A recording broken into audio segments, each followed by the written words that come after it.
एक समय की बात है, भगवान राम अपनी राज्यसभा में बैठे हुए थे। तभी वहां पर एक सेवक ने आकर बताया कि आपके पिता तुल्य बूढ़े मंत्री सुमंत की मृत्यु हो गई है। उनकी पत्नी सती होने के लिए आपकी आज्ञा चाहती है।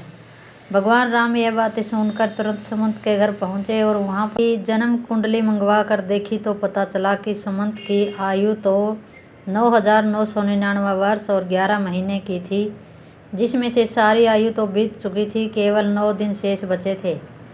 यह देखकर प्रभु श्री राम ने गुरु वशिष्ठ को बुलवाया और उनसे कहा कि हे गुरुदेव, सतयुग में मनुष्य की आयु 1,00,000 वर्ष की निश्चित की गई है, त्रेता युग में 10,000 वर्ष की गई है, द्वापर युग में 1,000 वर्ष की निश्चित की गई है और कलयुग में 100 वर्ष रखी गई है।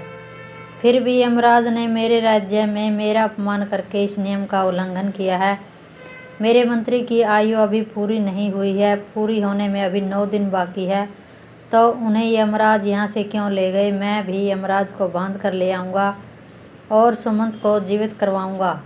इतना कहकर प्रभु श्री राम गरुड़ पर बैठकर यमराज की नगरी चल दिए।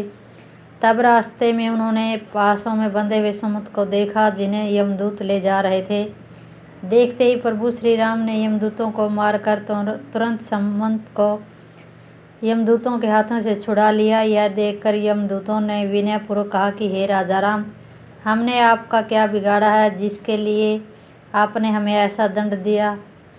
प्रभु श्री राम कहने लगे, यमदूतों, अभी इसके जीवन के 9 दिन शेष बचे हुए हैं, तो तुम इन्हें पहले ही क्यों ले जा रहे हो? जब इनके दिन पूरे हो जाएंगे तब आकर तुम इन्हें ले जाना, तब मैं कुछ नहीं कहूँगा। इस प्रकार प्रभु श्री राम की बात सुनकर यमदूत कहने लगे, हे राजा राम, इसका जन्म एक अजीब तरह से हुआ था। पहले दिन इनकी माँ की कोख से दोनों हाथ और मुख बाहर आए थे और धीरे धीरे उनके पूरे शरीर को बाहर आने में पूरे 9 दिन लग गए थे। शुभ मंत्रों से पंडित ने इनकी रक्षा की थी, इसलिए इनका नाम सुमंत पड़ा। प्रभु, आप जो इनके 9 दिन बाकी बता रहे वे संदिग्ध हैं, इसलिए हमारा कोई दोष नहीं है। आप इन्हें व्यर्थ ही हमसे छीन रहे हो और हमको व्यर्थ में मारा। इस तरह यमदूतों की बात सुनकर प्रभु श्री राम ने कहा, हे यमदूतों, जिस दिन माता के गर्भ में इनका अच्छी तरह जन्म हुआ है वही जन्म का दिन माना जाएगा।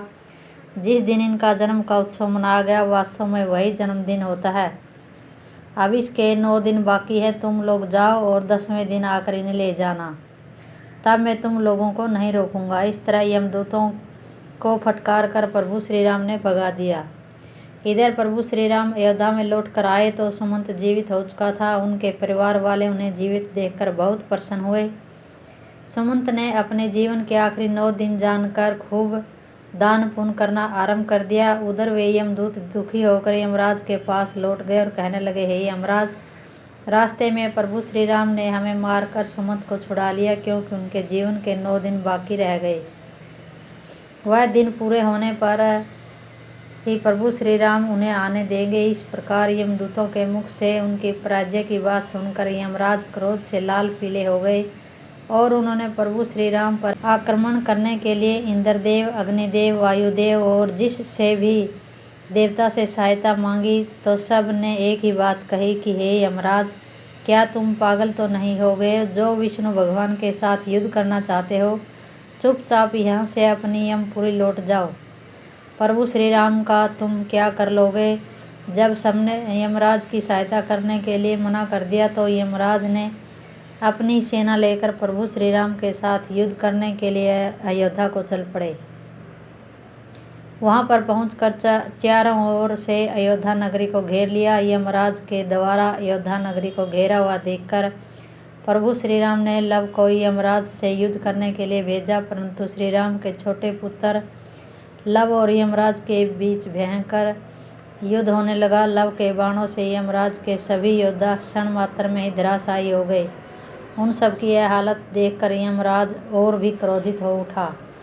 अंत में यमराज ने लव पर अपना यमदंड छोड़ दिया। यमदंड को देखकर लव ने ब्रह्मास्त्र छोड़ दिया, जिसे देखकर यमदंड वापस लौट गया और लव के अस्त्र को देखकर यमराज प्राण बचाने के लिए भागने लगे। उधर जब सूर्यदेव ने देखा कि ब्रह्मास्त्र से यमराज का बच पाना मुश्किल है, तो घबराकर सूर्यदेव प्रभु श्री राम के छोटे पुत्र लव के पास आए और प्रार्थना करने लगे कि हे पुत्र, इस ब्रह्मास्त्र को लौटाकर यमराज के प्राण बचा लो, क्योंकि तुम हमारे वंश में उत्पन्न हुए हो और यह यमराज मेरा ही बेटा है। क्या तुम अपने पूर्वज यमराज को मार डालना चाहते हो?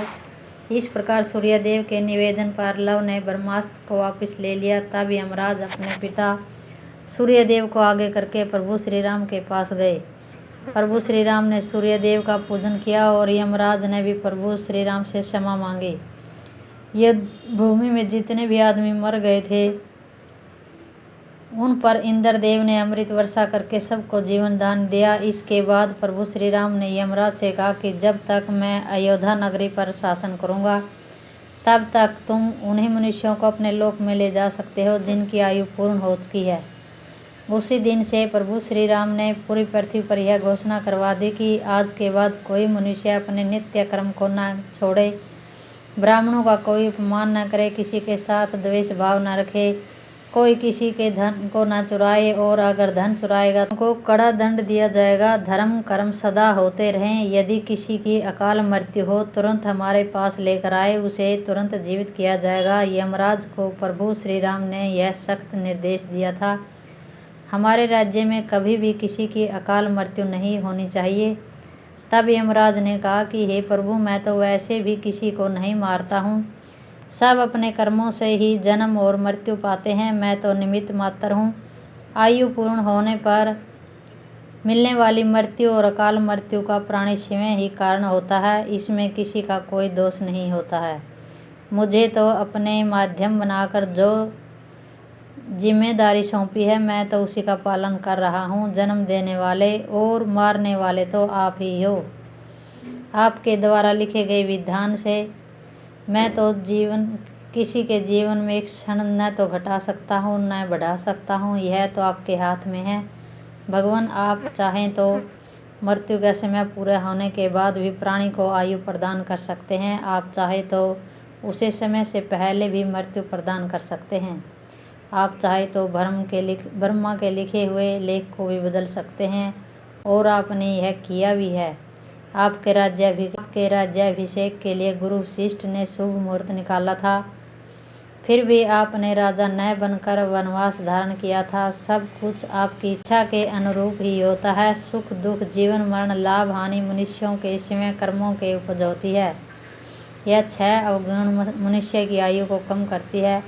अभिमान, व्यर्थ का बोलना, त्यागहीनता, क्रोध, उदरपूर्ति, दोष से विद्रोह, यह 6 अवगुण तीखी कटार जो मनुष्य की आयु को घटाती रहती है, यही अवगुण मनुष्य का वध करती है। रावण, कंस, हिरण्यकश्यप, इन्हें मृत्यु ने नहीं मारा, इन्हें मारा था उनके अभिमान ने।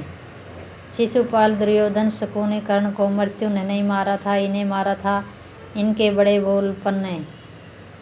जो दोषों को नहीं त्यागता, उनमें लिप्त बना रहता है, उसे उसके दोष ही मृत्यु के समीप पहुंचा देते हैं। क्रोध ऐसा राक्षस है जिसके सिर पर बैठ जाए, क्रोधवश ऐसा कर जाता है जो मृत्यु तक स्वयं ही पहुंच जाता है। मनुष्य खाने के मामले में भी कभी कभी वह इतना गिर जाता है कि अच्छा बुरा कुछ नहीं देखता। खाने योग्य वस्तु है उसे भी और न खाने योग्य वस्तु है उसे भी खा जाता है। तरह तरह जहरीले पदार्थों का सेवन करने से अपनी आयु कम कर लेता है, इसमें मृत्यु का क्या दोष है। हर हर महादेव। जय श्री राम।